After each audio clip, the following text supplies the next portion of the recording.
Hi guys, biological oxidation chapter நம்ம நல்லா பார்த்தோம் அப்படின்னா ஒரு விஷயம் நல்லா தெரியும். என்ன அப்படின்னா இந்த ஹைட்ரஜன் அயன்ஸ் ஃப்ளோ தான் ரொம்ப முக்கியம் மொத்த ப்ராசஸ்க்கும்.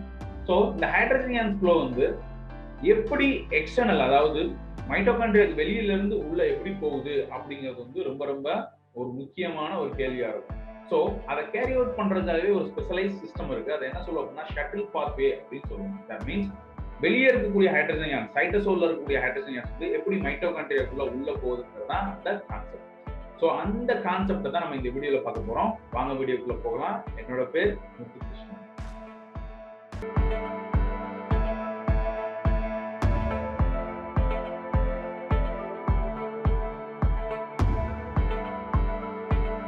ஸோ நான் ஏற்கனவே சொன்ன மாதிரி பயாலஜிக்கல் ஆக்சிடேஷன்ல வந்து நம்ம இதுவரை இந்த கண்டென்ட்ஸ் எல்லாமே பார்ப்போம். இன்ட்ரோடக்ஷன், என்சைம்ஸ், ஆக்சிடேஷன் பாஸ்போரிலேஷன் என்னது, ஆக்சிடேஷன் ரிடக்ஷன் என்னது, அதுல இன்வால்வ் ஆகக்கூடிய என்சைம்ஸ் என்னென்ன, இடிசினா என்ன, அதோட காம்பனன்ட்ஸ் எல்லாமே பார்ப்போம். ஸோ இது பார்த்ததுலேருந்து நமக்கு தெரியும் என்ன அப்படின்னா இந்த ஹைட்ரஜன் தான் ரொம்ப முக்கியமான ரோல் பிளே பண்ணுது. அதுதான் வந்து என்ன ஆகுது, ஏடிபி சிந்தசிஸ்க்கு ரெஸ்பான்சிபிள் அப்படிங்கிறத பார்ப்போம். ஸோ இப்போ அந்த ஹைட்ரஜன் அயான்ஸ் மைட்டோகாண்ட்ரியாக்கு வெளியில இருந்து, அதாவது சைட்டோசோல்ல இருந்து எப்படி மைட்டோகாண்ட்ரியாக்கு பாஸ் ஆகுது அப்படிங்கிற கான்செப்ட் தான் அதில் பார்க்க போறோம். ஸோ அதுக்கு ரொம்ப முக்கியமான சிஸ்டம் என்ன அப்படின்னா ஷட்டில் பாத்வே அப்படின்னு சொல்லக்கூடிய இந்த ஷட்டில் பாத்வே தான் வந்து பாத்தீங்க அப்படின்னா சைட்டோசோல்ல இருந்து ஹைட்ரஜன் அயான்ஸ் வந்து என்ன பண்ணும், உள்ள மைட்டோகாண்ட்ரியாக்கு கொண்டு போற வேலையை செய்யுது. அது என்னென்ன அப்படிங்கிறத பார்க்கலாம். ஸோ அது போறதுக்கு முன்னாடி பாத்தீங்க அப்படின்னா அதுல 3 விதமான ஷட்டில்ஸ் இருக்கு. First one is Glycerol Phosphate Cycle, ரெண்டாவது வந்து Malate Aspartate Shuttle, மூணாவது வந்து என்ன அப்படின்னா Creatinine Phosphate Shuttle. ஸோ நம்ம ஒவ்வொன்றா பார்க்கலாம்.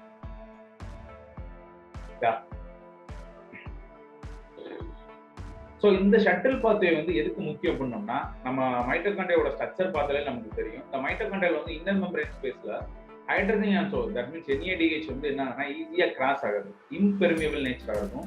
ஸோ நமக்கு வந்து ஹைட்ரஜன் அயான்ஸ் உள்ள போகணும். ஸோ எப்படி இன்டைரக்டா இந்த ஹைட்ரஜன் அயான்ஸ் வந்து உள்ள போகுது அப்படிங்கிறத நம்ம இதில் பார்க்க போறோம்.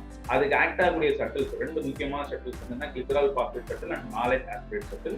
இன்னொரு ஷட்டில் இருக்கு, அது வந்து Creatinine Phosphate Shuttle. அது வந்து இதை ஃபாலோவா நம்ம பார்க்கலாம். ஓகேவா? ஸோ இதுல ரொம்ப முக்கியமான கான்செப்ட் என்ன அப்படின்னு பார்த்தோம் அப்படின்னோம்னா இதுதான், the transport of reducing equivalents from cytosol into mitochondria, not vice versa.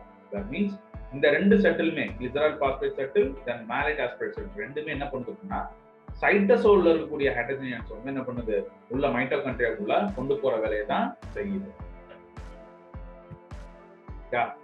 இந்த ஷட்டில் பாத்வேல வந்து ஃபர்ஸ்ட் நம்ம பார்க்க போறது வந்து Glycerol Phosphate Shuttle. ஸோ இந்த டயக்ராம் பார்த்தாலும் நமக்கு ஈஸியாக புரிஞ்சிடும். ஸோ இது வந்து சைட்டோசோலிக் ரீஜன், இது வந்து மைட்டோகாண்ட்ரியல் ரீஜன். ஸோ இந்த வெளியே இருக்கக்கூடிய ஹைட்ரஜன் அயான்ஸ் வந்து என்ன ஆகணும், உள்ள வருது. ஸோ அதான் கான்செப்ட். அது எப்படி வருது அப்படின்னு பார்த்தீங்க அப்படின்னா Glycerol Phosphate அப்படிங்கிற ஒரு சப்ஸ்டன்ஸ் போகணும். இப்போ சிம்பிளா பாருங்க, இப்போ இந்த 2 ரியாக்ஷன்ல இன்வால்வ் ஆகக்கூடிய என்சைம் வந்து பார்த்தீங்கன்னா Glycerol 3-phosphate dehydrogenase enzyme.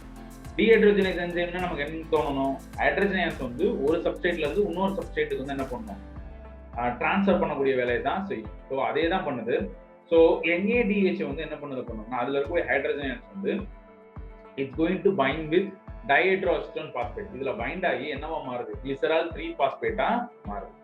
So இந்த Glycerol 3-phosphate வந்து என்னன்னா ஈஸிலி பெர்மியபிள், எதுக்குள்ள அந்த மைட்டோகாண்ட்ரியல் மெம்பரேன்ல. ஸோ இந்த Glycerol Phosphate வந்து என்ன ஆகும்னா சைட்டோசோல்ல இருந்து என்ன ஆயிருது, உள்ள மைட்டோகாண்ட்ரியாக்குள்ள என்டர் ஆயிருது. என்டர் ஆனதுக்கு அப்புறம் மைட்டோகாண்ட்ரியல என்சைம் இருக்கும். இதே என்சைம் வந்து 2 இடத்துல இருக்கும், சைட்டோசோலிக்ல இருக்கும், மைட்டோகாண்ட்ரியல இருக்கும். மைட்டோகாண்ட்ரியாக்குள்ள இருக்கக்கூடிய இந்த Glycerol 3-phosphate dehydrogenase என்ன பண்ணுது அப்படின்னா, எப்பா நான் உன்கிட்ட கொடுத்தல 2 ஹைட்ரஜன் அது திருப்பி கொடு அப்படிங்கிற மாதிரி என்ன பண்ணுது, Glycerol 3-phosphate இருந்து அந்த ஹைட்ரஜன் அயான்ஸை எடுத்து FADக்கு கொடுக்குது. நம்ம ஆல்ரெடி பார்த்துருக்கோம், ETCல வந்து ஒரு முக்கியமான காம்பவுண்ட் ஃபிளேவோ புரோட்டீன் காம்பவுண்ட் சொல்லுவாங்கல்ல, அது வந்து என்ன பண்ணுது, ரெடியூஸ் ஆகிடுது, ஹைட்ரஜன் அயான்ஸை கெயின் பண்ணி FADH2 கெயின் ஆகிடுது. So Glycerol 3-phosphate once again is converted into the dihydroestrogen phosphate மாறி திருப்பி சைட்டோசோலுக்குள்ள போய் இந்த சைக்கிள் கண்டினியூவா என்ன பண்ணிக்கிட்டே இருக்கும். சிம்பிள் கான்செப்ட், NADH டொனேட் பண்ணுது, டைஹைட்ரோஜன் வாங்கி Glycerol 3-phosphate மாறுது, அது மைட்டோகாண்ட்ரியாக்குள்ள வந்து மைட்டோகாண்ட்ரியாக்குள்ள வந்து அதை திருப்பி கொடுத்து ETCல வந்து FADல கொடுத்து FADH2 மாறுது. ஸோ இப்போ நம்ம இதோட முடிச்சுக்கலாம். FADH2 வந்து எலக்ட்ரான்ஸ் வந்துருச்சு அப்படின்னா ஆட்டோமேட்டிக்கா என்ன ஆரம்பிச்சிடும், ETCல இருந்து ஹைட்ரஜன் அயான்ஸ் ஃப்ளோ ஆரம்பிச்சிடும். ஸோ அதனால வந்து பாத்தீங்க அப்படின்னா it's going to produce ATP. எவ்வளவு ATP, 1.5 ATP தான். ஏன் FADல இருந்து ஸ்டார்ட் ஆனா 1.5 ATP தான், NADல இருந்து ஸ்டார்ட் ஆனா மட்டும்தான் வந்து 2.5 ATP. ஸோ ஷட்டில் பாத்வேல அதுவும் கிளிசரால் பாஸ்பேட்ல வந்து FAD தான் வந்து ஹைட்ரஜன் ஸ்டார்ட் ஆகுங்கிறதுனால இதுக்கு வந்து 1.5 ATP தான் இது கிடைக்கும்.